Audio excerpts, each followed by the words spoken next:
ఉండేది పాకిస్తాన్లో, విధ్వంసం రేపేది భారత్లో.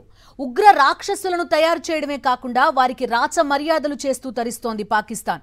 పైకి మాత్రం తాము ఉగ్రవాదంపై పోరాటం చేస్తున్నామని చెబుతూ తమ దేశంలో ఉగ్ర నేరగాళ్లకు ఆశ్రయం ఇచ్చి ఏ లోటు లేకుండా చూసుకుంటోంది. ముంబై పేలుళ్ల నిందితుడు కసబ్, సూత్రధారి హఫీజ్ సయీద్, పుల్వామా మారణహోమ నిందితుడు మసూద్ అజర్ అందరికీ అడ్డా పాకిస్తాన్. ఎందుకంటే అదొక టెర్రరిస్తాన్.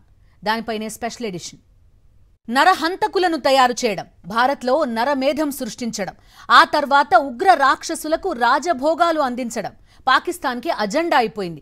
ఉగ్రవాదంతో తాము కూడా పోరాడుతున్నామని కబుర్లు చెప్పే పాక్ పాలకులు ఉగ్రవాదులకు ఆశ్రయమిచ్చి రాచ మర్యాదలు చేస్తున్నారు.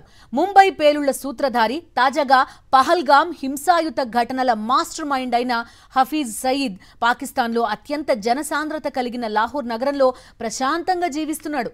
ఉగ్రవాదాన్ని పాక్ ఎంత శ్రద్ధగా పెంచి పోషిస్తోందో చెప్పడానికి ఇంతకు మించిన తార్కాణం మరోటి లేదు. హఫీజ్ సయీద్ 2008లో ముంబై పేలుళ్లతో మారణ హోమానికి తెగబడ్డ ఘటనకు కుట్రదారి.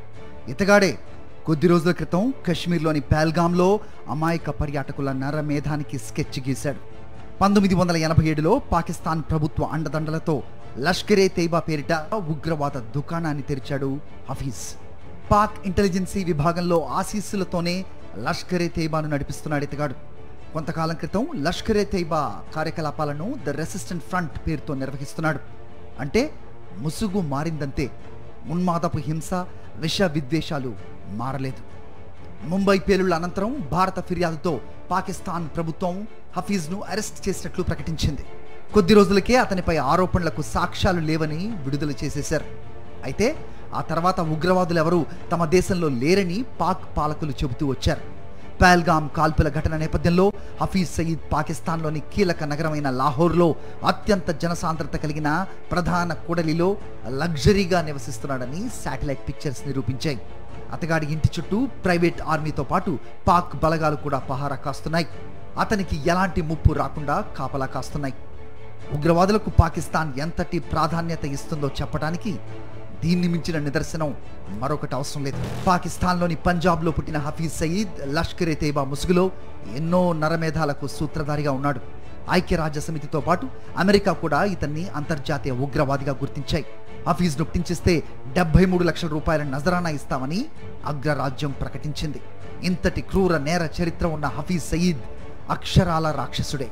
మానవత్వం, జాలి, దయ అన్నవి మచ్చుకు కూడా లేని కిరాతకుడు. భారత్పై అనుక్షణం ఉద్వేష విషం చిమ్మటం ఇతని ఎజెండా. పాక్ పాలకులతోనూ సైన్యంతోనూ కలిసి మెలిసి ఉంటూ భారత్లో విధ్వంసాలు, హింసాయుత ఘటనలు సృష్టించడం ఇతని ప్రవృత్తి. ఉగ్రవాదంపై పోరాడుతున్నామని చెప్పుకునే పాక్ పాలకులు ఇప్పుడు మరోసారి అడ్డంగా దొరికిపోయారు. ఈ మధ్యే పాక్ పాలకులే అమెరికా, బ్రిటన్ వంటి దేశాల కోసమే దశాబ్దాలుగా తాము ఉగ్రవాదాన్ని పెంచి పోషించామని అంగీకరించారు. కాకపోతే అది తప్పని ఇప్పుడిప్పుడే తెలిసిందని చెప్పుకొచ్చారు. అది కూడా డ్రామాయే అనడానికి హఫీజ్ను పాక్ పాలకులు కాపాడుకొస్తోన్న వైనమే నిదర్శనం. ఇక భారత్పై పదే పదే విషం చిమ్మే మరో ఉగ్ర రాక్షసుడు మసూద్ అజర్. వీడి అజెండా ఏంటంటే పాక్, భారత్ ప్రభుత్వాల మధ్య ఎప్పుడు చర్చల ప్రస్తావన వచ్చినా సరే భారత్లో ఓ విధ్వంసకాండకు తెగబడతాడు. భారత్ నుంచి కశ్మీర్ని విడగొడతానని ప్రగల్భాలు పలుకుతూ ఉంటాడు. అణువణువున ఉగ్ర సిద్ధాంతాలను నింపుకున్న ఇతగాడు పాక్ పాలకులకు అత్యంత ఇష్టుడైన ఉగ్రవాది. అటు పాక్ ఆర్మీ ఇతనికి ఎప్పుడు ఏ అవసరం వచ్చినా వెంటనే చేసి పెడుతూ ఉంటుంది. ఇతగాణ్ణి అంతర్జాతీయ ఉగ్రవాదిగా ప్రకటించాలని భారత ప్రభుత్వం పదే పదే పట్టుబడుతోంది. మౌలానా మసూద్ అజార్ పరమ కిరాతకుడు. భారత్ అంటే చచ్చేంత ద్వేషం. వీడి పాపాలు అన్నీ ఇన్నీ కావు. కశ్మీరులో ఆత్మాహుతి దాడులతో నెత్తుటేరులు పారించిన నీచుడు. ఈ దాడుల్లో పదుల సంఖ్యలో అమాయక ప్రజలు, సైనికులు ప్రాణాలు కోల్పోయారు. భారత పార్లమెంటుపై ఉగ్రదాడి వెనుక కుట్ర రచన ఇతగాడిదే. ఈ దాడిలో 9 మంది దుర్మరణం చెందిన సంగతి తెలిసిందే. 1968 జులై 10న పాకిస్తాన్ పంజాబ్లోని భావల్పూర్లో అజహర్ జన్మించాడు. అతని తండ్రి అల్లా బక్ష్ షబ్బీర్ ప్రభుత్వ పాఠశాలలో ప్రధానోపాధ్యాయుడిగా పనిచేసేవాడు. అజహర్ కుటుంబం ఓ పాల డైరీతో పాటు పౌల్ట్రీ ఫామ్ను నడిపేది. కరాచీ సమీపంలోని బనురీ టౌన్లో ఉన్న జామియా ఉలూమ్ ఉల్ ఇస్లామియాలో చదువుకున్నాడు. మదర్సాలో టీచర్గా పనిచేస్తున్నప్పుడే అతనిపై ఉగ్రవాద ప్రభావం పడింది. హర్కతుల్ అన్సార్ అలియాస్ హర్కతుల్ ముజాహిద్దీన్ మిలిటెంట్ గ్రూప్తో పరిచయం ఏర్పడింది. ఆ పరిచయమే అతన్ని జిహాదీ ట్రైనింగ్ కు పురికొల్పింది.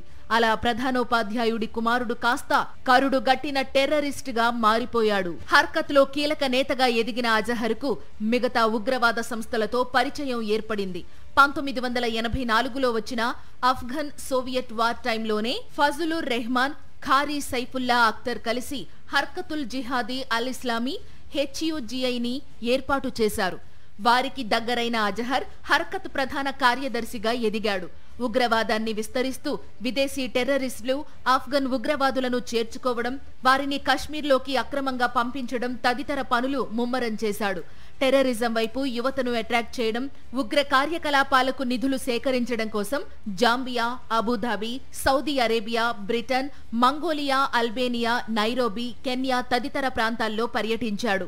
ఉగ్రవాద సంస్థలన్నింటినీ ఒక్కతాటిపైకి తీసుకురావాలనేది అజహర్ లక్ష్యం. టెర్రరిస్టు మూకలను ఏకం చేసి భారత్లో పెను విధ్వంసం సృష్టించాలనేది అతని ప్లాన్. అందుకోసమే అతను 1994 జనవరిలో కశ్మీర్లో కాలు మోపాడు. అప్పటికి హర్కతుల్ అన్సార్ నుంచే ఏర్పడిన హుజీ, హర్కతుల్ ముజాహిద్దీన్ మధ్య విభేదాలుండేవి. ఆ విభేదాలను తొలగించి ఆ రెండు ఉగ్రవాద సంస్థల మధ్య రాజీ కుదర్చడానికి అజహర్ కశ్మీర్ వెళ్లాడు. భారత్లో అడుగుపెట్టేందుకు అజహర్ చాలా వేషాలే వేశాడు. తన పేరును వలీ అదాం ఇసాగా మార్చుకున్నాడు. తనను గుజరాత్ మూలాలున్న పోర్చుగీస్ జాతీయుడుగా పరిచయం చేసుకున్నాడు. నకిలీ పాస్పోర్టు సృష్టించి ఢాకా మీదుగా న్యూఢిల్లీలో అడుగుపెట్టాడు. అక్కడి నుంచి కశ్మీర్ చేరుకున్నాడు. కశ్మీర్లో ఎన్నో హింసాయుత ఘటనలకు ప్లాన్ చేశాడు.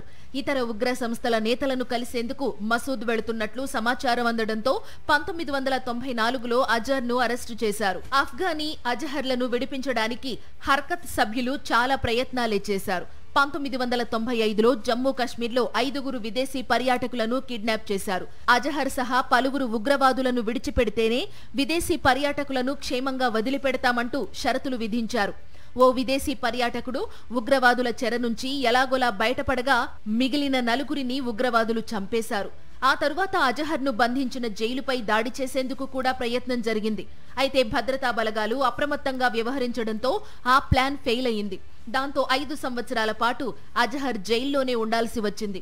కాందహార్ ఘటనతో 1999 చివరి రోజున ఆ ఉగ్ర సర్పానికి మళ్లీ స్వేచ్ఛ లభించింది. అలా విడుదలైన మసూద్ నేరుగా పాకిస్తాన్ వెళ్లి ఓ బహిరంగ సభ పెట్టాడు.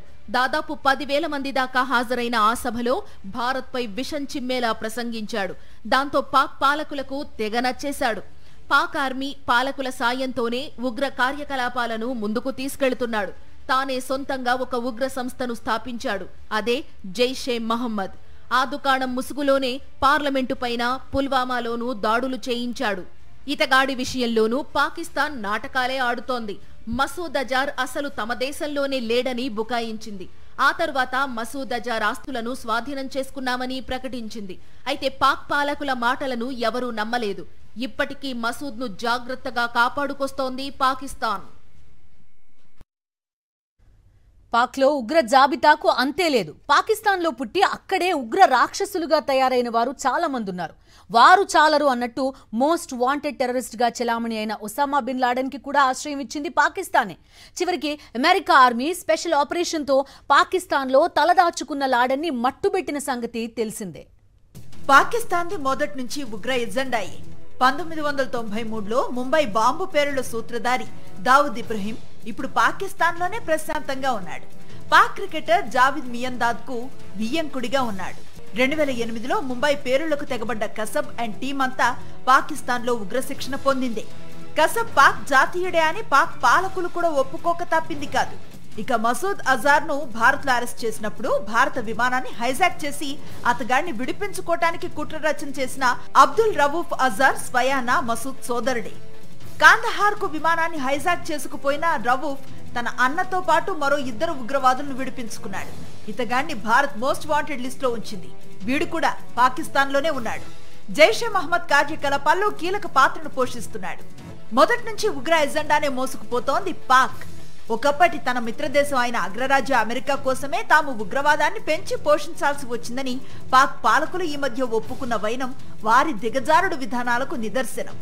అమెరికాతో అంటకాగుతూనే ట్విన్ టవర్స్ విధ్వంస ఘటన సూత్రధారి అల్ ఖైదా అగ్రనేత ఒసామా బిన్ లాడెన్ కు రహస్యంగా ఆశ్రయం ఇచ్చింది పాకిస్తానే. కాకపోతే అమెరికా డేగ కళ్ల నిఘా నుంచి తప్పించుకోవటం సాధ్యం కాక లాడెన్ ను ఎక్కడ దాచారో అమెరికా ఆర్మీకి ఉప్పందించింది కూడా పాక్ అధికారులే. ఆ క్రమంలోనే అబోటాబాద్ లో ఉన్న లాడెన్ ఇంటిపై మెరుపు దాడి చేసిన అమెరికా లాడెన్ ను మట్టుబెట్టింది. దశాబ్దాలుగా ఉగ్ర హింసను ప్రోత్సహిస్తూ వస్తున్న పాకిస్తాన్ ఇప్పటికీ తాను చేస్తున్న తప్పు పట్ల పశ్చాత్తాపంతో లేకపోవటం విశేషం. ఉగ్ర సర్పాన్ని పెంచి పెద్ద చేసిన పాకిస్తాన్ తాము కూడా ఉగ్రవాదపు బాధితులమే అని నిస్సిగ్గుగా చెప్పుకుంటోంది. భారత్ ను ఏమీ చేయలేక, భారత్ తో సమానంగా అభివృద్ధి చెందలేక, ఏ రంగంలోనూ భారత్ తో పోటీ పడలేక తీవ్ర ఫ్రస్ట్రేషన్ లో ఉన్న పాకిస్తాన్ ఇప్పటికీ ఉగ్రవాదాన్నే భుజాలకెత్తుకొని మరింత పాతాళానికి పతనమవుతోంది.